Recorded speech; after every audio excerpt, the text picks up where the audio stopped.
Hey, bienvenue dans ton Yann et Frank. Aujourd'hui, on parle de budget avec Nicolas de la Fédération des contribuables du Canada. Donc, ça risque d'être assez intéressant. Il était au budget, il était dans le huis clos avec les journalistes. Il a mangé des sandwichs pas de croûte avec eux autres.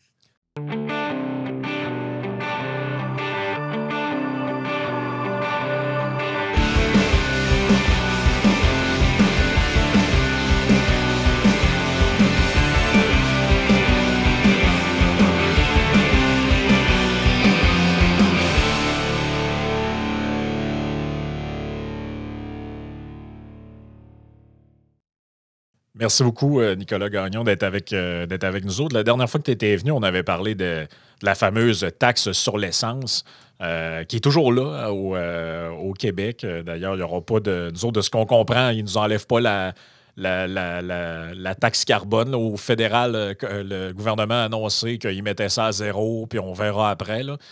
Mais au Québec, là, c'est ça. À partir du 1er avril, je pense qu'on va payer ça. C'est quoi, quelque chose comme 18 cents de plus que les autres provinces juste pour l'aspect du carbone. Mais c'est ça, tu été au huis clos pour le budget d'Éric Girard. Donc, peut-être nous donner un peu les grandes lignes de ce budget-là. Bon, les gens ont vu là, l'histoire du déficit de 13,6 ou 13,3 milliards. Le chiffre précis, je m'en rappelle plus, mais on a vu le premier ministre qui nous a dit « Ah, c'est pas si pire que ça, là, en pourcentage, moins pire que celui des péquistes il y a 30 ans. » OK, merci. On est juste les troisièmes pires de l'histoire, fait que c'est pas si pire que ça. Mais qu'est-ce que tu as retenu, là, les principaux faits saillants, là, je te dirais, de ce budget-là? Ben, principaux faits saillants, il y en a quand même quelques-uns que je peux citer en premier. C'est sûr que quand on regarde, par exemple, l'état des finances publiques actuellement, on est dans le rouge pour jusqu'à la fin de la décennie minimum. Ça, c'est pas mal l'affaire que j'ai le plus retenu. C'est sûr qu'on a un déficit actuellement cette année, mais on est aussi projeté pour en avoir d'autres au cours des prochaines années, puis de voir la dette du Québec continuer de s'alourdir. Puis ça va avoir un impact aussi essentiellement sur le service sur la dette et sur le poids de la dette sur les finances publiques au courant des prochaines années. Sinon, un élément que je pense qui est intéressant à rappeler, c'est que dans ce budget-là, il n'y avait aucune forme d'allègement fiscal pour les contribuables. C'est sûr qu'il y avait quand même des Même petits pas un tout crédits petit. d'impôt. Non, Même pas un ben tout pas. petit. On, on espérait en avoir un minimum, tu sais, parce que surtout, il faut rappeler que même si dans les autres provinces, on trouve aussi des déficits cette année, je pense pas qu'il y a une seule province canadienne qui présente un budget équilibré. Il n'en reste que si vous allez en Ontario, malgré tout, ils n'ont quand même pas nécessairement des finances publiques dans le vert. Mais, et par exemple, ils vont concéder le fameux, en fait, la baisse de la taxe sur l'essence, là, qui est environ 8,5 cents, en plus de la suspension de la taxe carbone.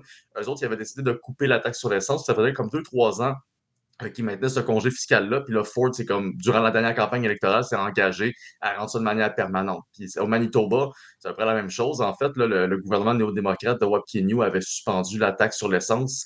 Et finalement, ils ont décidé de garder ça de manière relativement permanente. Là, c'est juste ça, je ne sais pas si ça a été complètement passé, mais c'était maintenu jusqu'à maintenant. Et vous avez aussi l'Alberta, déficitaire, mais qui donne une baisse d'impôt sur le revenu. Donc, tu sais, malgré tout, puis on s'entend que la raison pourquoi il y a des déficits dans toutes les autres provinces, c'est il y a une partie qui est due à la gestion des finances publiques comme telle, le fait qu'il y a eu des choix qui ont été faits par ces gouvernements-là, mais d'un autre côté, tout le monde se met sur un genre de pied de guerre par rapport à la guerre tarifaire, puis c'était pas mal le mot d'ordre dans le budget d'Éric Girard. Essentiellement, on justifiait l'état des finances publiques, puis on justifiait les dépenses actuelles et futures en fonction de la guerre tarifaire comme telle. Il y avait comme 3 scénarios de référence qui ont été pris. Un où est-ce que l'économie elle augmenterait à un rythme de croissance plus intéressant, puis ça amènerait des revenus de plus au gouvernement. Il y en avait un autre qui était le scénario de référence essentiellement où est-ce que on dit qu'à partir du 2 avril prochain, les tarifs de 10 des États-Unis que l'administration Trump va appliquer vont s'appliquer à partir de cette date-là et donc il faut réviser l'état de l'économie en fonction de cette projection-là. Et finalement, il y avait aussi un autre scénario de référence qui, lui, était basé sur une projection en fonction de si les tarifs sont de 25 au lieu de 10. Donc, pour l'instant, c'est sûr qu'on ne sait pas comment ça va s'appliquer, ni quand, ni à quel montant. Mais il n'en reste que pour l'ensemble des budgets à la grandeur du Canada, incluant celui du Québec, c'est pas mal ça le point d'ancrage. On se prépare au pire ou éventuellement même une récession. Donc, oui, les allègements fiscaux, il n'y en avait pas du tout. En fait, même pire, on augmente quelques taxes dans le Hmm. budget. On s'entend, c'est pas des taxes qui vont bon, moi, peu importe la taxe, je suis pas content, mais il y a une taxe qui s'applique sur les voitures électriques à partir de 2027, en fait. Donc, les gens qui possèdent une voiture électrique vont devoir payer à chaque année 125 parce qu'ils ont une voiture électrique essentiellement. Et s'ils ont une voiture hybride, ça va être 62,50. Donc, apparemment, vu que c'est moitié moins vert, c'est moitié le prix. Je ne sais pas si c'était ça le calcul. Ce qui est assez particulier, c'est qu'en revanche, on ramène le programme Rouler vert avec des subventions à 4 000 $ par voiture électrique à partir du 1er avril prochain jusqu'en 2027. Donc, c'est drôle parce que le Ça gouvernement... revient, ça? Attends un peu, ça là. revient. On subventionne des voitures pour après être taxées. Oui, c'est exactement ça. Donc, Voyons. à partir du 1er avril prochain, le programme Rouler vert, il était suspendu temporairement parce qu'il y avait un manque de fonds. Parce qu'il y avait tellement eu de demandes de voitures électriques au cours de l'année 2024 que les gens, j'imagine qu'en fait, le fonds comme tel, c'est à peu près 400 millions. Il a été essentiellement vidé au courant de l'année 2024. Et là, ils ont comme suspendu le programme jusqu'à ce qu'il y ait un renflouement qui soit annoncé dans le budget qui a été déposé ce mardi. Donc, effectivement, à partir du 1er avril 2025 jusqu'au 1er janvier 2027, les subventions à l'achat des voitures électriques reviennent. Donc, c'est 4 000 cette année, puis ça va être 2 000 à partir de 2026. Puis, en janvier 2027, on enlève la subvention, puis on met une taxe sur les voitures électriques. Donc, c'est assez particulier, mais c'est la stratégie du gouvernement. Effectivement. Puis Ils sinon, l'avaient on regarde enlevé, le remettre, le enlève. OK, c'est Oui, bon. mais il l'avait enlevé sur de la prémisse qu'il n'y avait plus de fonds dans le Ouais. programme. Fait que là, ils ont décidé de le renflouer, mais ce que je trouve assez particulier, parce qu'à la fin, on a quand même un déficit de 13,6 milliards. C'est sûr que le 400 millions, c'est peut-être pas ça qui va ramener l'équilibre Non. budgétaire, mais est-ce qu'on a vraiment les moyens de subventionner des voitures électriques avec le cadre financier qui a été déposé? J'en doute fortement, mais le gouvernement s'est dit, dans le pire des cas, on va essayer de récupérer ça avec des paiements de taxes annuelles sur les voitures électriques. Donc, c'est une drôle de formulation, là, mais au final, c'est ce que le gouvernement nous a déposé. Puis sinon, un autre élément aussi qui est un peu intéressant, là, qui va peut-être pas nécessairement affecter oui, elle va affecter notre portefeuille, mais pas de manière trop lourde. C'est la hausse de la taxe sur les primes d'assurance parce que, essentiellement, au Québec, on paye une TVQ. Du moins, on paye une taxe de 9 sur les primes d'assurance.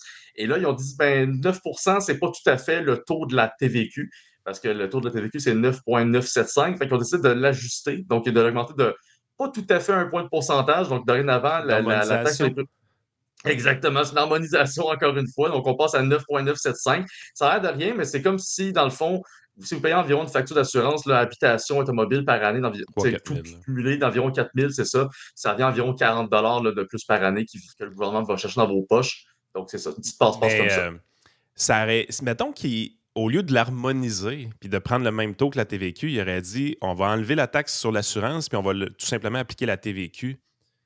La raison pourquoi ils n'ont pas fait ça, c'est que là, on aurait pu, comme entreprise qui a des taxes de son côté, réclamer un crédit de taxe, les fameux RTI, mais ils ne l'ont pas harmonisé. Ça veut dire que même si c'est le même taux que la TVQ, on ne pourra pas arriver et demander nos crédits sur les travailleurs autonomes et les entreprises qui ont le droit au crédit de taxe ne pourront pas demander le crédit sur la taxe sur l'assurance. Fait que c'est un peu crosseur d'utiliser le mot. Tu n'es pas obligé d'aller là parce que moi, je vais prendre la liberté de le dire. Mais je veux dire, c'est vraiment crosseur d'utiliser le même taux en disant que cette taxe-là, on va prendre le même taux que la TVQ, alors que la TVQ, les entreprises et travailleurs autonomes, au moins, peuvent se la faire rembourser. Mais pas la taxe sur l'assurance.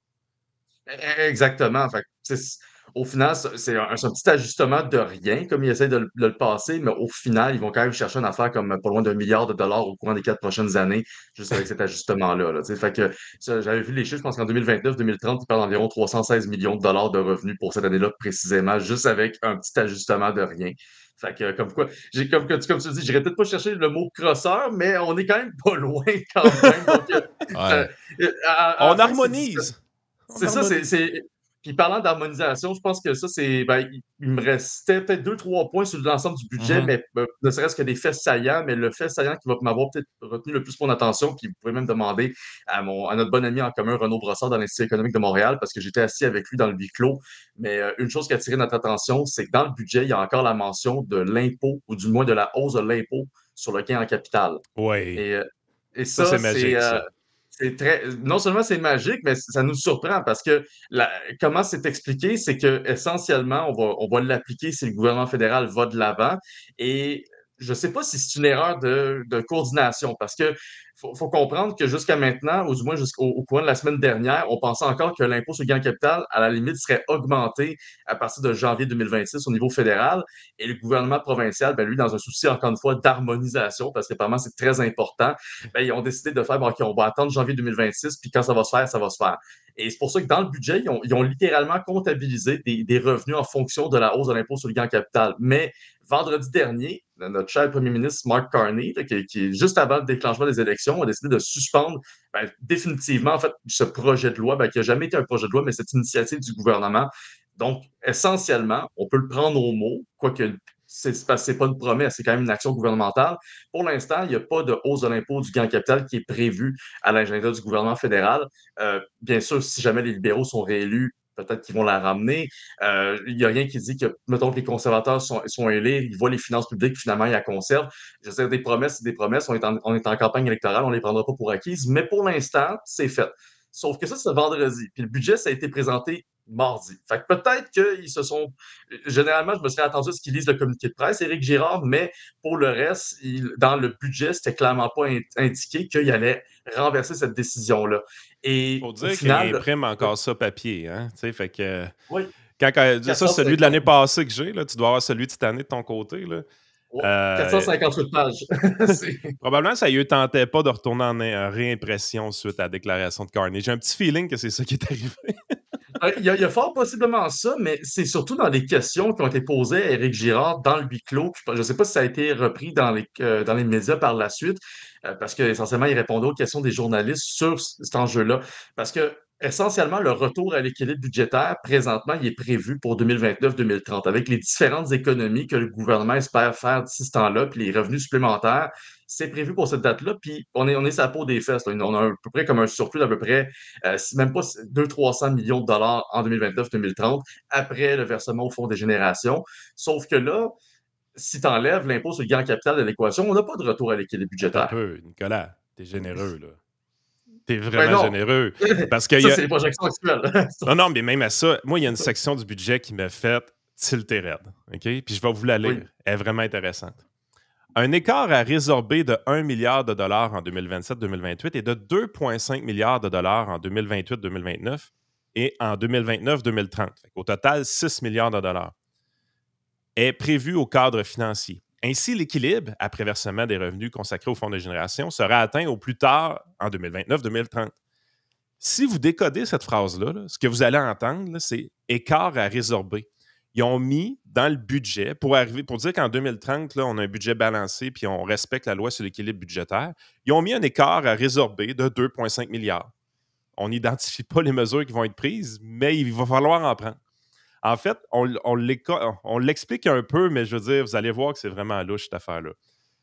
La résorption de l'écart pourra survenir avec une amélioration de la situation économique. Par ailleurs, le gouvernement dispose de différents leviers pour y arriver. Il poursuivra ses initiatives visant à créer plus de richesses et accroître le potentiel économique du Québec. Il continuera ses représentations auprès du gouvernement fédéral pour obtenir des transferts fédéraux additionnels. Ouais, ça, c'est un mauvais bête, ça. Il pourrait bénéficier de la non-utilisation de la provision pour éventualité et il s'engage dans la recherche d'efficience et de gains de productivité dans la prestation de services publics. Autrement dit, on vous présente un budget balancé. Il y a un 2,5 milliards qu'on pense qu'il va se balancer tout seul, grosso modo. C'est à peu près ça qu'on dit, là. Ouais, essentiellement, je pense qu'on aurait pu résumer littéralement le budget d'Éric Girard et son fameux plan pour le retour à l'équilibre budgétaire en une phrase, c'est que le budget va s'équilibrer de lui-même. C'est du wishful thinking essentiellement. Parce Trudeau, là. Ben, oui, carrément, parce que, tu sais, il y a d'une part, quand il dit carrément, on va littéralement espérer que la croissance du potentiel économique du Québec va nous emmener des revenus supplémentaires, ben, c'était ça, tu sais, que Trudeau disait un peu tout croche en 2015. Il disait essentiellement que, bon, on va garocher de l'argent dans l'économie, puis ben, ça va créer de la croissance, puis la croissance va amener des revenus supplémentaires, puis ça va rééquilibrer le budget par la suite à court, moyen, long terme. Ben, c'est exactement ce qu'Éric Girard dit avec un discours un peu plus costume-cravate, mais n'en reste que c'est la même chose. Et ou du moins la même mentalité. Puis quand il parle ensuite des transferts fédéraux, c'est littéralement noir sur blanc, on va aller têter le gouvernement fédéral puis on va espérer qu'ils disent oui. C'est comme ça qu'on va revenir à l'équilibre budgétaire.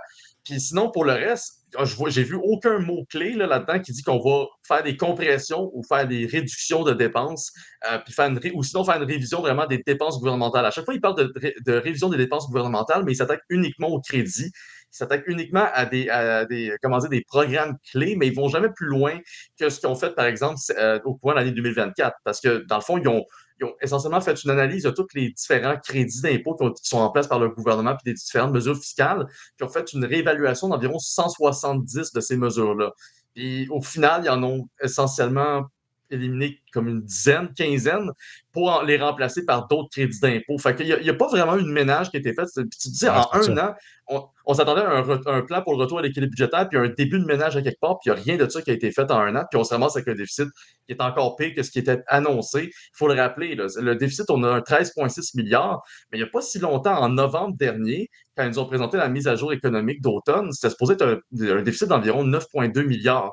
Donc, je ne sais pas comment ils ont réussi à le gonfler de 4,4 milliards en quelques mois à peine, mais c'est fou à quel point, avec Éric Girard, une mise à jour économique à un budget, les chiffres varient constamment, puis on est constamment à côté de la plaque par rapport aux Ce qui, projections qui ont été faites. Là. ce que les gens là, doivent réaliser là, avec les chiffres qui sont donnés, là, c'est que l'argent que le fédéral nous envoie via la péréquation, là, à partir de cette année, il fait juste nous mettre à zéro. Normalement, le système de péréquation, là, c'est censé. Ça avait été pensé pour compenser le niveau de vie d'une province à l'autre en fonction des inégalités, bon, pour garantir à tous les Canadiens une qualité de vie à peu près semblable. Et nous, là, on est tellement dans le trou que le 13 milliards point quelque que le fédéral nous envoie, ça, en gros, finalement, ça nous met à zéro. Là.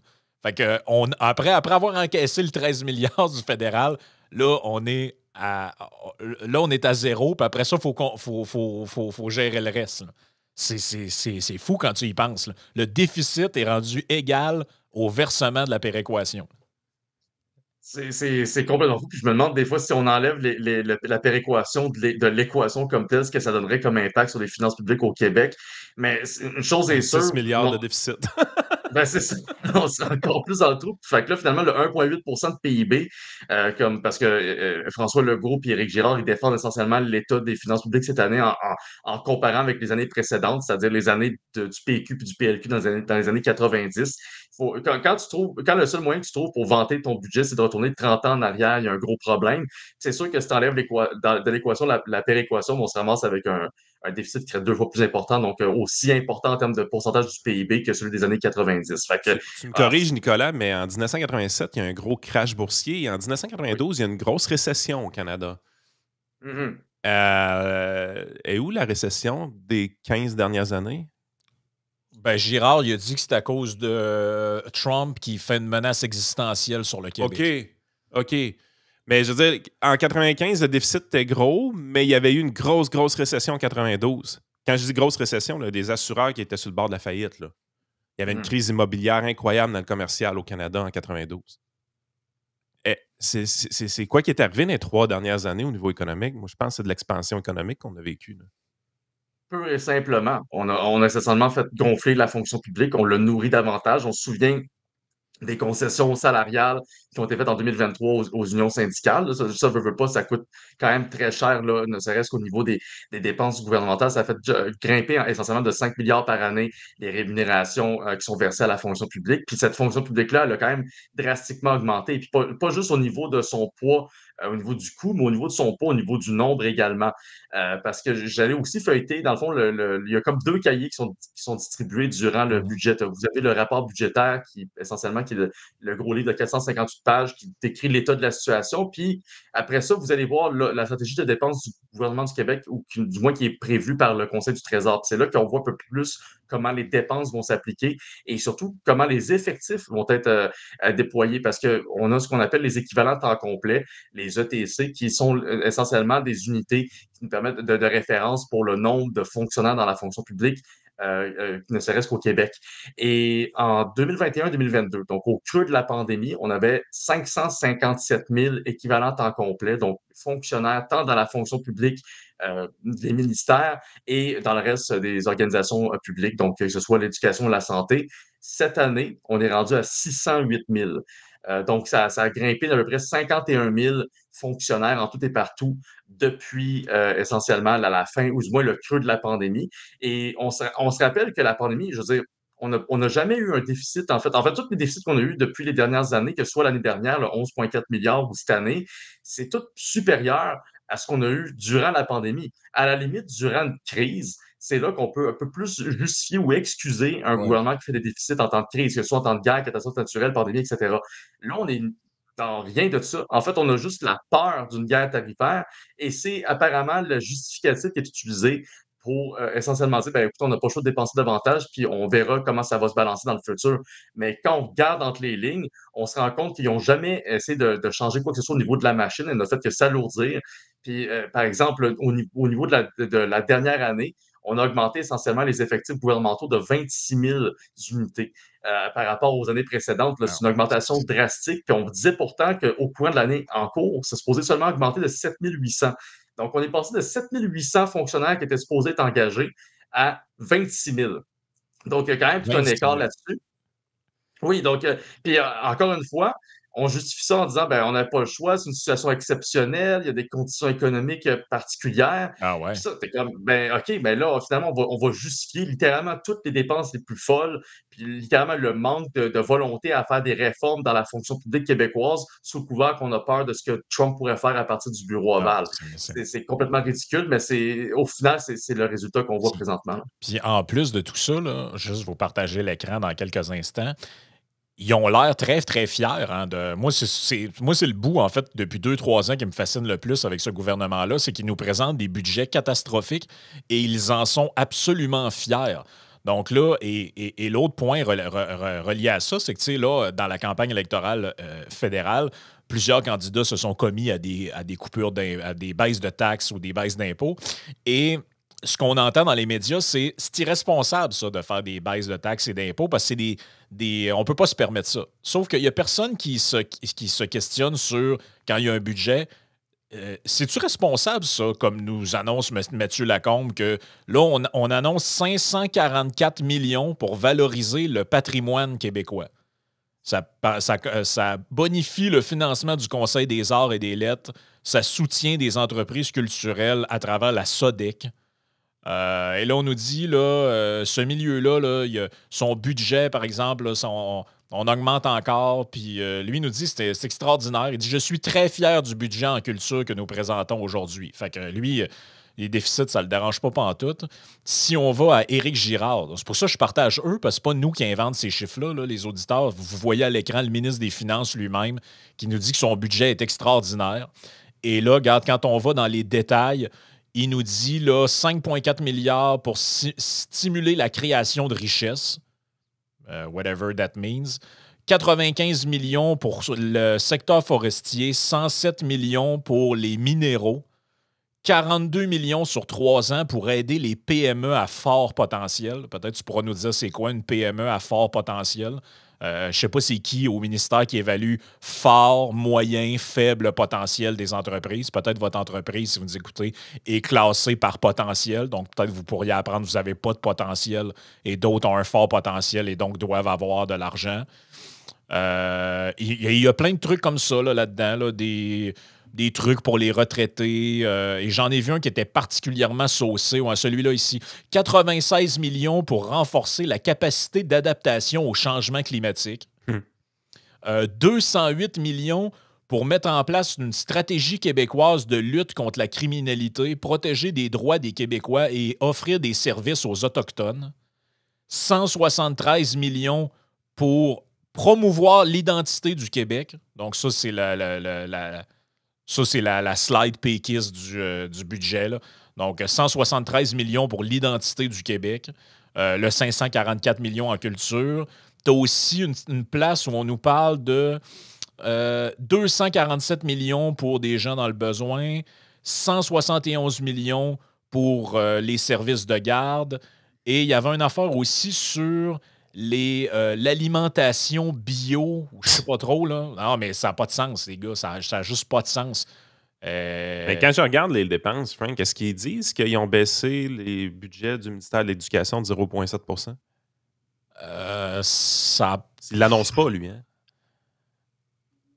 Parce que, tu sais, à un moment donné, tu es là, tu dis, il prévoit des augmentations de dépenses de 1,8 pour la prochaine année. Tu dis, OK, 1,8 c'est raisonnable. Puis là, tu regardes ministère par ministère, puis tu dis, les municipalités, par exemple, eux autres, ils reçoivent 24 de plus. Tu dis, OK, ça veut dire qu'il y a quelqu'un qui se fait augmenter de moins de 1,8 à quelque part. Ouais. Ben, le ministère qui mange une volée un peu, c'est le ministère de l'Éducation. Ah ouais, c'est une bonne idée, ça. Ben, mange une volée, on s'entend, c'est pas de la grosse austérité. Mais le ministère négligé, le gros ministère qui voit ses dépenses diminuer dans le budget, c'est le ministère de l'Éducation. Puis l'éducation supérieure, ça augmente, mais moins que le reste des dépenses. Fait que, tu sais, on est en train d'offrir toutes sortes de patentes à gosses sur le dos des jeunes encore. Là. En plus de les jeunes, c'est eux autres qui ramassent la dette en plus de ça. Là. Fait que là, tu es là, tu dis, OK, le ministère qui a le plus petite augmentation de dépenses en réalité, ou même qu'on coupe de son côté, c'est le ministère de l'Éducation. Et ces jeunes-là, c'est eux qui vont payer la dette dans le futur. Ça va bien, pareil, un gouvernement de caquistes qui gère pour les baby boomers. C'est vraiment le fun. En terminant, il y a toutes sortes d'affaires un peu farfelues. Là. Il nous dit que vu que le dollar canadien est faible, eux autres, ils prévoient qu'on va avoir 138 millions de revenus liés au tourisme. Parce que tout le monde sait qu'en ce moment, les Américains doivent avoir beaucoup le goût de venir voyager au Québec. Hausse de 17 des dépenses au ministère du Tourisme. Non, mais c'est excusez, là, je ne vais pas retrouver l'autre truc, là, mais ça parlait du... mais dans quelle société qu'on baisse les dépenses en éducation pour augmenter celles du tourisme, au juste? Là? Au Québec. ça a l'air qu'on fait ça, puis c'est totalement désolant. Puis, mais tu sais, autant que c'est bizarre qu'on s'attaque effectivement à l'éducation à ce niveau-là, c'est vrai qu'au cours des dernières années, puis sans nécessairement lancer des fleurs à la CAQ, quand on regarde l'augmentation des dépenses en éducation puis en santé, ils ont quand même mis le paquet. Par exemple, je ne sais pas comment cet argent-là a été utilisé quand on regarde les résultats, mais depuis 2018-2019 jusqu'à maintenant, en fait, en santé, on a augmenté les dépenses de plus de 52 là, alors qu'en éducation, c'est à peu près 54 de plus de dépenses, puis en les études supérieures, c'est 40 de plus. Donc, je ne sais pas comment ça se fait qu'on a réussi à augmenter autant les dépenses sur une aussi courte période et quand même arriver à un point où est-ce que ben, non seulement on rentre en mode compression à plusieurs égards. Bon, en santé, finalement, ils ont fermé la trappe à cette histoire de peut-être faire des compressions, mais encore là, c'est pas tout à fait des compressions en fonction de budget déjà annoncé, là, mais c'est ça, c'était plus en fonction de la croissance des budgets qui étaient octroyés. Parce qu'on augmente de 2,6 en santé. Là. C'est ça. Mais je pense pas qu'il va y avoir des. Ben, c'est ça, c'est qu'il y a plusieurs personnes qui déclarent que ça mène à des coupures ou à des compressions parce qu'ils s'attendaient à des augmentations de dépenses plus importantes que ce qui était annoncé. On retourne dans le film de c'est de l'austérité alors que c'était juste de la ralentissement de la croissance des budgets. Là. Ben, c'est exactement ça. Puis le pire, c'est même pas une blague. Quand Éric Girard a livré son budget, il y a eu ensuite les partis de l'opposition qui sont venus prendre parole devant le huis clos médiatique, puis essentiellement livrer leur conclusion. Et éventuellement vient Québec solidaire. Et Québec solidaire, là, je veux dire, la première chose qu'il dit, la première phrase, là, c'est un budget d'austérité. Puis que ça va nous emmener à des compressions budgétaires. Puis, ils ont le droit à leur opinion, j'ai respecté ça, mais il n'en reste que j'essaie de voir comment est-ce qu'un budget qui est plus dépensé que jamais, on a quand même 165 milliards de dollars de dépenses, on augmente à peu près les budgets dans tous les départements. C'est sûr que ce n'est pas des augmentations de dépenses aussi importantes que celles qui étaient attendues par les syndicats et par d'autres groupes de la société civile qui veulent justement leur point de la tarte, si on veut. Mais dans le cas des compressions, de dire que ça va nous emmener à l'austérité quand un déficit de 13,6 milliards pour être dans le rouge jusqu'à la fin de la décennie, il faut être complètement dans le champ pour s'imaginer ça. Mais le discours est déjà en train de s'installer. Quand vous voyez les réactions, entre autres, de la FAE, là, la Fédération... Ils sont saucés, eux autres. Ouais, ben c'est ça, eux autres, ça a été assez rapide. Ils ont carrément déclaré qu'il fallait qu'on se batte contre les mesures d'austérité du gouvernement de François Legault. Puis là, t'es comme, ben, quelle mesure d'austérité? Surtout, il n'y a aucune baisse de dépenses nulle part. Qu'est-ce que c'est ça? Là? Il y a pas une petite en éducation, une petite, là, on pourrait le dire.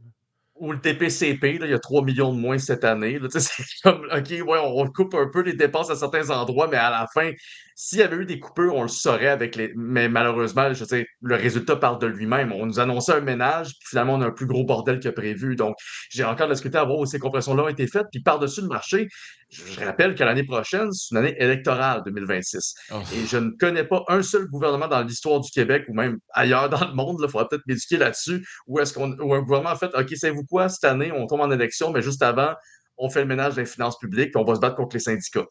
Je pense Ça pas que ça va arrivera arriver pas. en 2026. Ça Ben non, il va y arrivera avoir pas. des chèques. Là. Puis j'y Parce que crois pas au Ben, budget. Moi, je suis obligé de vous dire, là, les boys, de toute façon, si les syndicats veulent se consoler, là, j'y crois pas au budget. Parce que l'année passée, à pareille date, on annonçait 157 milliards de dépenses. Il y en a eu 163. Ils ont dépensé 6 milliards de dollars de plus que ce qu'ils nous avaient dit qu'ils allaient dépenser. Hey, c'est de l'argent, 6 milliards. Là. Mais ils en ont dépensé 6 milliards de plus. Ils ont eu un break en plus de 125 millions à peu près sur le service de la dette cette année.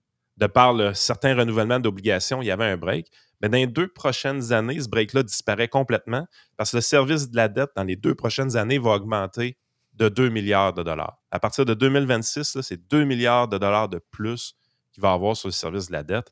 Ça veut dire qu'il va falloir couper dans les ministères. Là. Ça va arriver parce que quand que le gouvernement vous dit que tout va marcher et qu'il n'y aura pas de problème, il est incapable. Il est incapable de faire ça parce qu'il annonçait des dépenses de 157, il y en a eu 163. On a une augmentation de dépenses dans le dernier budget de 8,4 %. Là, il nous dit cette année, ça va être juste 1,8 %. Je ne crois pas à ça 2 secondes. Ben, puis Yann, rajoute à ce que tu viens de dire que dans les hypothèses, dans leurs hypothèses là, de tantôt que tu as dit pour réduire comment ça s'appelait, le montant qui est à casquer. résorbé. Ouais, l'écart à résorber. Il misait sur l'augmentation des transferts fédéraux. Mais là, C'est faire couper. Là. Ben, en ce moment, il y a une lutte à deux entre 2 gars qui nous ont dit qu'ils s'engageaient comme à équilibrer le budget dans un premier mandat. Donc, ça, ce que ça veut dire, puis les deux nous ont pas trop dit comment. Carney nous a dit qu'il couperait rien puis qu'il allait mettre ChatGPT dans le gouvernement puis on allait tout changer. Là. Mais la réalité, c'est qu'il va faire très probablement ce que les libéraux ont fait dans les années 90 puis que d'autres, Paul Martin au début des années 2000, ils équilibrent leur budget en réduisant les transferts aux provinces. Moi, je ne crois pas zéro qu'il va augmenter de plusieurs milliards par année l'argent qui en va au Québec parce que ça va directement creuser le déficit fédéral qui se sont engagés à résorber. Et puis pour eux, c'est la manière la moins coûteuse politiquement d'agir. Là. Tout à fait. Parce qu'ils ne couperont pas les chèques qu'ils donnent aux individus. Ça, le monde va faire « Hey, Carney m'a coupé mon chèque. » Mais couper le chèque à Legault, monsieur, madame, tout le monde ne fait pas. Ah, ouais, il envoie moins d'argent au gouvernement. Et ça, on ne le comprend pas. Fait que c'est clair que c'est ça qui va arriver. Là. Essentiellement, c'est ça. Le retour à l'équilibre budgétaire du gouvernement du Québec est basé sur 3 affaires sur lesquelles il y a à peu près zéro contrôle. C'est soit il espère qu'il va avoir une croissance économique phénoménale, alors que, ou du moins suffisante pour amener des revenus supplémentaires, alors que ça se peut qu'on tombe en récession cette année à cause de la guerre tarifaire. De l'autre côté, il espère que le gouvernement fédéral va s'endetter davantage pour que le Québec arrête de s'endetter. Là, c'est à peu près ça qui est dit au final, parce que pour que le gouvernement fédéral envoie plus d'argent dans un contexte où est-ce qu'il est supposé se serrer la ceinture, puis où est-ce qu'en plus, il y a les deux, en fait, autant les libéraux que les conservateurs proposent des baisses d'impôts qui vont devoir venir à quelque part d'économies qui vont être faites par le gouvernement fédéral. Donc, je me demande où est-ce que cet argent-là va pouvoir être trouvé. Puis au final, il faut rappeler là, la fameuse hausse de l'impôt sur le gain en capital que le fédéral ne fera pas, ben, le gouvernement du Québec va devoir reculer là-dessus inévitablement. Fait que ça fait en sorte que le plan qui a été déposé pour le retour à l'équilibre budgétaire, je ne sais pas combien de pages ça prend, je pense que ça prend environ une dizaine de pages dans le budget au final, mais c'est 10 pages de trop parce que ça ne veut absolument rien dire, c'est basé sur absolument rien. Et pour venir au poids de la dette, puis ça c'est un détail très important que Yann t'a emmené tantôt, effectivement, là, quand on regarde par exemple les chiffres à partir de 2028-2029, on va payer environ 12 milliards de dollars par année en intérêt sur la dette du Québec. Je veux dire, entendons-nous, là, si des gens sont frustrés à cause des 710 millions qu'on pourrait avoir perdus dans Nordvolt ou des dizaines de millions dans Lyon Électrique et compagnie, si les gens sont frustrés puis ils en ont assez de voir le gouvernement faire ça. J'ai hâte de voir les gens se révolter pour le 12 milliards qu'on va verser en intérêt sur la dette. C'est 12 milliards qui ne s'en va pas en éducation ni en santé puis qui n'est pas mis dans nos poches. Puis c'est même pas 12 milliards qui fait baisser la dette. C'est 12 milliards qui paye les intérêts sur une dette qui va continuer à augmenter et qui, d'ici le retour à l'équilibre budgétaire, devrait atteindre environ 325 milliards. À titre de comparatif, quand le gouvernement de François Legault a déposé leur premier budget, donc en 2019-2020, il y avait un surplus budgétaire à ce moment-là de 4 milliards. C'est la dernière fois qu'on a eu un surplus budgétaire. Et à l'époque, la dette du Québec était d'environ 204 milliards. Donc, en dedans de Aïe, 10 ans, on va avoir augmenté de plus de 50 la dette. On va avoir augmenté les paiements d'intérêt sur la dette. On n'a aucun plan pour sortir de cette décennie de finances dans le rouge comme on est présentement, parce que c'est exactement ce que c'est. De 2019 à 2029, on va être dans le rouge ou à peu près, ou même jusqu'en 2030 et au-delà. Tout ça est basé, le retour à la rigueur est basé sur du wishful thinking d'un gouvernement qui va espérer se faire réélire l'année prochaine, puis qui va sûrement le faire avec des promesses qui vont encore plus déstabiliser ses propres projections. Donc, c'est sans qu'une tête. Puis, je tiens à rappeler une chose, ça, c'est un point assez intéressant, c'est que vous en rappelez, la CAQ s'est fait élire en 2022 en promettant des baisses d'impôts de 2,5 ouais. Ils ont livré seulement 1 de baisse d'impôts, qui est effectif depuis 2023, ce à quoi je les salue, c'est quand même une bonne chose. Mais le reste du 1,5 est supposé être livré à condition que vous les réalisez en 2026. Or, cette question-là, en fait, ce Ben voyons 1,5 donc. de baisse d'impôts, ben oui, ben le 1,5 supplémentaire n'est pas calculé dans le budget.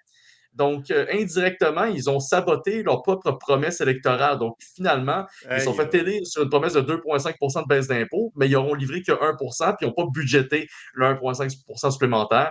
Donc, j'ai hâte de voir si ça va revenir dans le prochain budget. Puis, si ça revient dans le prochain budget, ben, encore une fois, ce n'était pas calculé. C'est clair qu'encore une fois, les projections pour le retour à l'équilibre budgétaire ne s'appliqueront pas, surtout s'ils vont encore de l'avant avec leurs promesses. J'espère qu'ils vont aller de l'avant avec leurs promesses, mais il faut quand même faire le ménage à quelque part pour pouvoir financer cette promesse, ou du moins pour s'assurer à ce que le gouvernement du Québec puisse se passer de cet argent-là plus facilement. Là. J'espère qu'Éric Girard se pose pas trop de questions pourquoi Pierre Poilievre le voulait pas comme ministre des Finances potentiel au fédéral. Je veux dire, ce budget-là est la preuve que Pierre Poilievre a beaucoup de jugement de ne pas l'avoir sélectionné. Écoute, J'ai jamais vu. Sérieusement, Christian Dubé, comptable. François Legault, comptable. Supposément qu'Éric Girard, grand financier. On n'a jamais eu d'équipe économique apparemment aussi forte que ça à la CAQ. Là. Qu'est-ce que ça donne d'avoir une bonne équipe économique si c'est ce genre de budget-là qu'on nous fait? Moi, je ne le comprends pas. Là. Parce que les comptables, là, c'est censé être des gens qui sont plates dans une entreprise. Si vous avez une entreprise, le gars de marketing, là, il est flyé bien raide. Il faut vous surveiller un peu sa consommation des fois parce que c'est un gars de party. Il a des bonnes idées, il est créatif, puis lui, il veut que ça brasse, puis il veut faire des ventes, des ventes, des ventes. Si c'est une compagnie d'assurance, le gars l'actuaire, lui, il voit à long terme, puis les profitabilités, tout ça. C'est un gars de rame un peu, puis tout ça. Mais le vrai gars de rame de l'entreprise, c'est le comptable. Lui, là, t'es mieux de ne pas dépenser trop pour tes trombones parce que tu vas te le faire dire. Le gars en bas brun, il va débarquer avec sa mallette puis il va te remettre à sa place. C'est pas arrivé au gouvernement du Québec. Là. Je veux dire, c'est-tu réellement des comptables, ces gens-là? ben, probablement parce qu'ils ont les deux mains attachées par le bureau du PM qui décide de tout. Là. C'est sûr, si je te dis, regarde, il faut que tu me fasses un budget, mais tu n'as pas le droit de faire ça, puis tu peux couper nulle part. Parce que la canisse à courage est vide, puis je veux pas aller en guerre contre les syndicats, puis contre ci, contre ça. Ben, comment tu fais? Il n'y a rien de. Dans le fond, il y a aucune. Moi, je pense qu'ils n'ont aucune marge de manœuvre pour rien faire. Tout part par le bureau du premier ministre. Tu sais, quand Lucien Bouchard a dit à un moment donné, il faut faire de quoi avec le budget, ça partait un peu de lui. Là. Comme on dit, le poisson pourri par la tête, mais faut que le message parte d'en haut. Moi, je pense qu'un ministre des Finances ne peut rien faire sans l'aval du bureau du premier ministre, puis de son cabinet, puis tout ça pour mettre de l'ordre dans les finances publiques. Là. Puis là, il va falloir qu'on se mette à se poser des questions. Qu'est-ce qu'on peut faire réellement comme population, comme médias, pour être capable de sanctionner ces politiciens-là quand ils passent à côté de leur exercice ou de leur budget? L'exercice budgétaire, c'est toujours un défilé de nouvelles dépenses, une grande opération de communication publique pour satisfaire des groupes de pression. Mais il n'y a personne qui fait l'exercice de dire écoute, tu avais dit que tu en dépensais 157, tu en as fait 163. Tu t'es trompé de 6 milliards.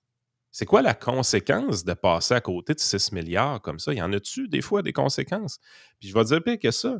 Quand elle arrive, puis tu prends le budget de 2020 qui a été fait par Éric Girard, tu regardes les dépenses qu'on était censé avoir en 2024-2025, c'était pas 163 milliards qui étaient prévus, c'était 132. Comment on fait pour avoir confiance dans une équipe de comptables qui nous dit qu'ils vont dépenser 132 milliards en 2024-2025 puis qu'ils en dépensent 163 quand ils sont rendus là? Moi, cet exercice-là, qu'il ne soit pas fait dans les médias traditionnels, ça me fait capoter. Là.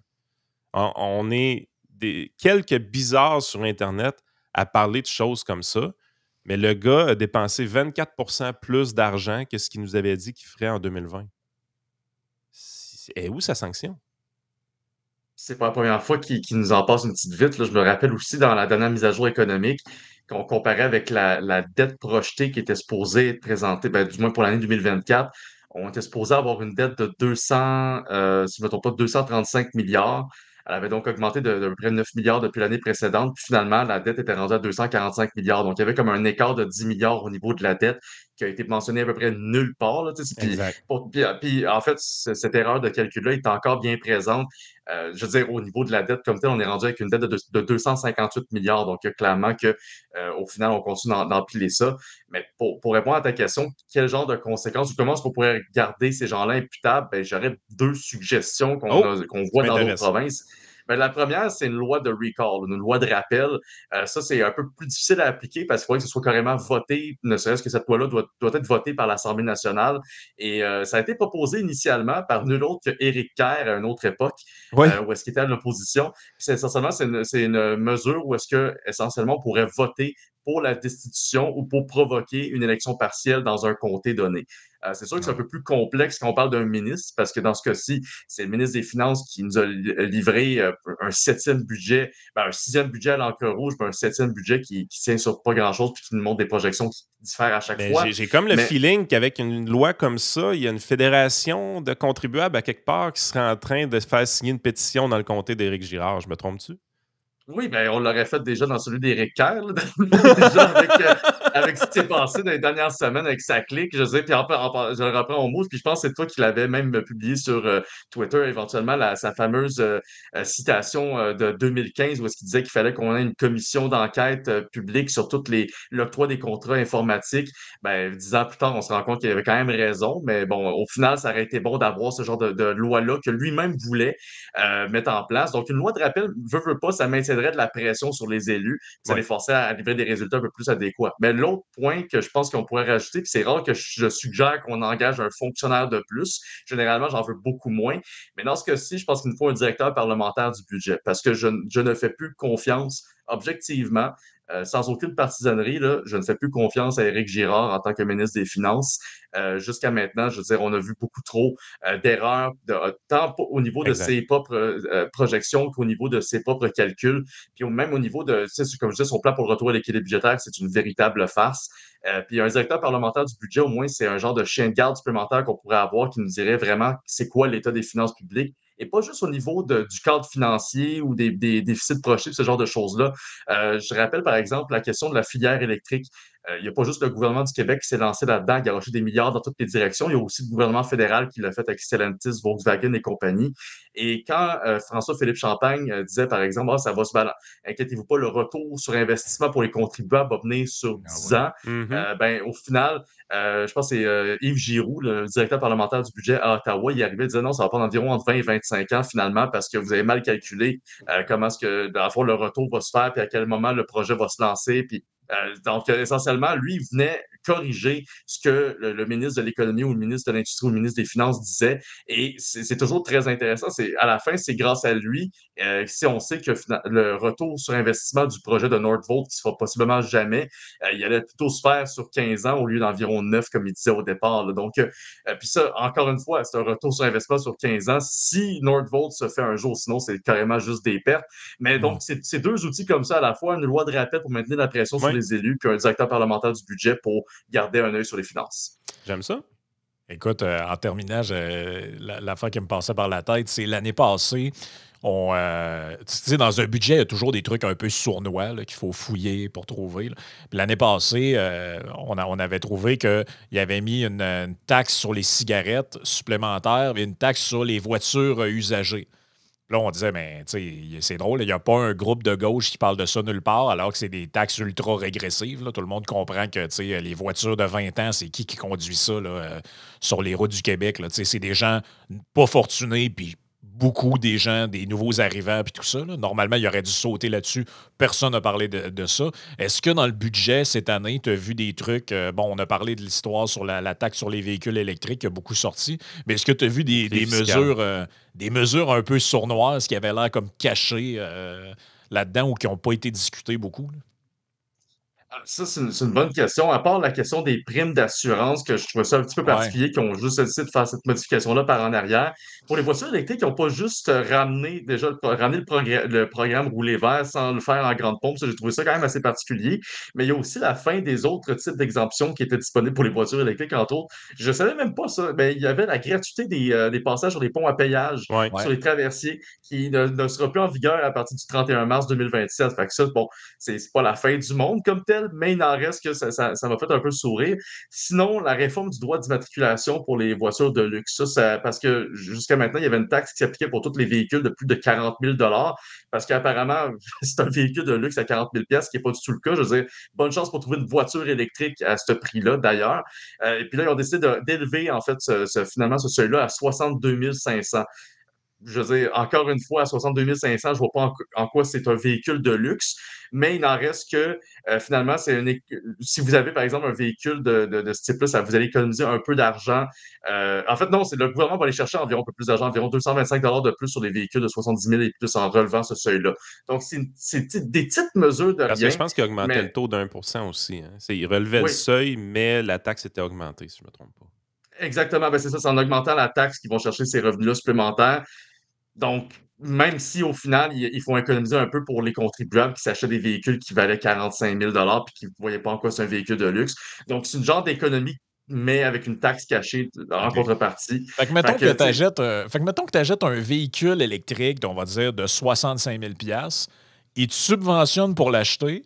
Après, ils te chargent une taxe de luxe, vu qu'il est plus que 62 000 et après, ils vont te charger 125 par année comme contribution. Puis ils vont t'enlever les privilèges, les incitatifs finalement qu'ils t'avaient donnés, comme le traversier, les péages. Là, on ne parle pas, j'imagine, de voies réservées pour l'instant, mais éventuellement, ça va venir aussi. Là. Il n'y aura plus je pense pas qu'ils vont pouvoir garder ça éventuellement sur les routes. Là. C'est une drôle de logique. Là. Plutôt que de dire on met rien, on subventionne, on taxe par après, on retaxe. On dirait qu'on ne se retrouve plus là-dedans. Là. non, non seulement on se retrouve plus, mais tu sais, c'est en plus le fait que le gouvernement garde le cap sur à peu près tous ses objectifs puis tous ses plans qui étaient déjà préétablis, entre autres son interdiction des voitures à essence et au diesel pour 2035. Ça, c'est encore dans ses plans comme tel, malgré le fait que veut pas, ça demande l'injection d'argent supplémentaire parce que il manque encore de bornes de recharge. Il y a comme objectif de monter le nombre de véhicules électriques sur les routes d'environ 300 000 à pas loin de 2 millions d'ici 2030. Donc, ça va nous coûter quand même beaucoup plus cher tant en infrastructure de recharge qu'en subvention pour les voitures. Donc, ça, c'est toutes des affaires que tu te dis, ben, écoute, on a-tu vraiment les moyens de s'y payer? Mais le gouvernement garde quand même le cap là-dessus, Ouais. malgré l'état des finances publiques. Puis, mon dernier point que je pourrais acheter là-dessus, je pense qu'on l'a mentionné au départ, en fait, la fameuse taxe sur le carbone que j'aurais espéré voir disparaître, Ouais. qui ramène au Québec pas loin de 1,5 milliard de dollars en termes de revenus. Malheureusement, ça ne disparaîtra pas.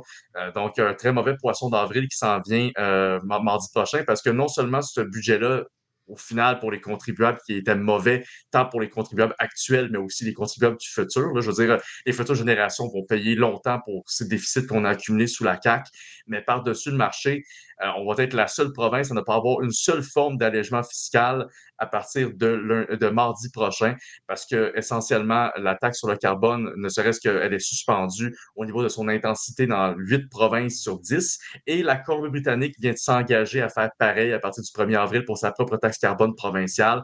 Donc, même si dans certains cas, il y a certaines provinces qui ont présenté des budgets où est-ce qu'il n'y a pas vraiment d'allègements fiscaux, les gens dans ces provinces-là vont en profiter inévitablement à travers les cadeaux qui sont faits par le gouvernement fédéral, mais pas le Québec. On est vraiment la seule place où est-ce qu'on va possiblement voir vraiment notre fardeau fiscal s'alourdir cette année et notre pouvoir d'achat se réduire, ou du moins, comparativement à celui des autres provinces, il va croître à un rythme beaucoup moins rapide.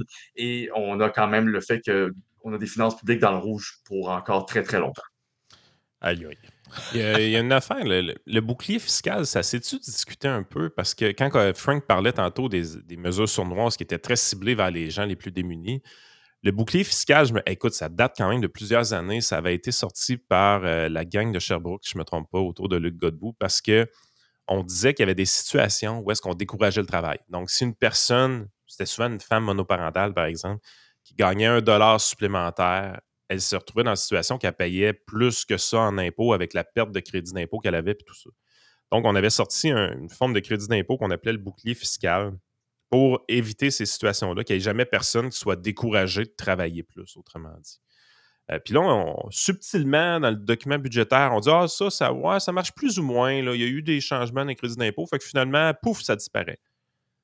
J'ai le feeling que ça passe un peu incognito. Est-ce que c'est vraiment qu'on en avait plus besoin ou finalement, personne s'y attarde vraiment? Ben, selon le budget, c'est ça, le fameux bouclier fiscal, quand ils ont annoncé le fait qu'il était complètement éliminé, puis ça va être à partir du 1er janvier 2026. Puis, tu sais, cette abolition-là, au final, ça rapporte quoi? Je pense environ 138 millions de dollars que c'est sur 4 ans. Là. Donc, parmi toutes les mesures qu'ils ont pu faire, je ne sais pas à quel point ce crédit d'impôt-là remboursable, ça valait vraiment la peine de l'abolir. Ça va toucher environ 140 000 personnes. Mais Donc, c'est quand même pas rien. c'est des gens qui n'ont pas beaucoup d'argent. Là. Non, c'est ça. Puis, je veux dire, pour eux, c'est 244 de moins, en fait, avec ne serait-ce qu'en moyenne par contribuable qui profitait de ce programme-là, qui vont essentiellement le voir disparaître d'ici la fin de l'année. Donc, non seulement on n'a pas d'allègements fiscaux, mais les quelques allègements fiscaux qui étaient déjà mis en place pour certains travailleurs vont disparaître. Et ça, toujours sous le couvert que, tu sais, on peut s'attendre à d'autres augmentations de taxes et d'impôts au courant de l'année, que ce soit au niveau municipal ou fédéral et autres. Donc, tu sais, on a vraiment décidé de tirer un peu la couverte pas la couverte, mais plutôt le tapis sous le pied d'un paquet de travailleurs qui méritaient d'avoir un bouclier fiscal. Encore une fois, on décide de couper des petites affaires de rien pour essayer de compenser pour des finances qui sont juste carrément hors de contrôle. Puis, c'est carrément désolant, en fait. J'ai un économiste dans le Journal des Affaires, Jules Boudreau, qui parle un peu du bouclier fiscal. Il dit « Versons une lampe pour la fin du bouclier fiscal. Une mesure chère au cœur de nombreux économistes. Elle permettait à certains travailleurs de maintenir un nombre d'avantages sociaux et fiscaux lorsque leur revenu d'emploi augmentait. Le bouclier fiscal est un lubrifiant pour une économie. La version québécoise datant de 2014-2015 était sous-utilisée et mal comprise des Québécois. Le bonifier et le rendre plus accessible aurait probablement été préférable à son annulation. Cette dernière sera à la marge un frein à la croissance économique à moyen terme. » Ben, ça, c'est... Moi, quand j'ai vu passer ça, je n'ai pas accroché beaucoup, mais il me semble que c'est le genre d'affaires qu'on fait attention dans un budget. On ne veut pas nuire aux gens les plus démunis. Il me semble, premièrement, ça donne mauvaise presse. Ça, c'est sûr. Mais ça, c'est réellement quelque chose. Le bouclier fiscal était un incitatif au travail. Moi, je n'arrive pas à comprendre qu'on enlève des trucs comme ça. Je veux dire, il y a du gras à couper dans ce gouvernement-là, bien avant une mesure qui est très ciblée vers les personnes plus démunies. C'est sûr que la raison de l'existence du bouclier fiscal, tout le monde va s'entendre pour dire que c'est la suivante. La complexité de notre système fiscal faisant en sorte qu'il y a des gens qui perdaient trop d'avantages quand ils gagnaient des dollars supplémentaires. Mais je veux dire, si tu ne corriges pas ce feature-là de ton système de taxation, tu es obligé d'avoir des mesures complexes comme le bouclier fiscal. Dans ce budget-là, je ne vois pas une réforme fiscale majeure qui me laisse présager qu'on ne découragera pas des gens de travailler. Je ne sais pas si c'est clair. C'est un dossier qui est peut-être plus complexe, mais il me semble, avec les deux mesures de l'année passée que Frank a nommées tantôt, là, les cigarettes puis les véhicules usagés, aller jouer encore dans le pauvre monde, il me semble, ils sont pas fins. Je les trouve pas fins dans leur coupure. C'est l'enfer. Ah, c'est ça.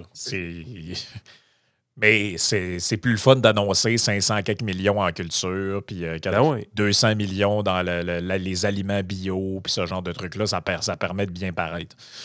Merci beaucoup.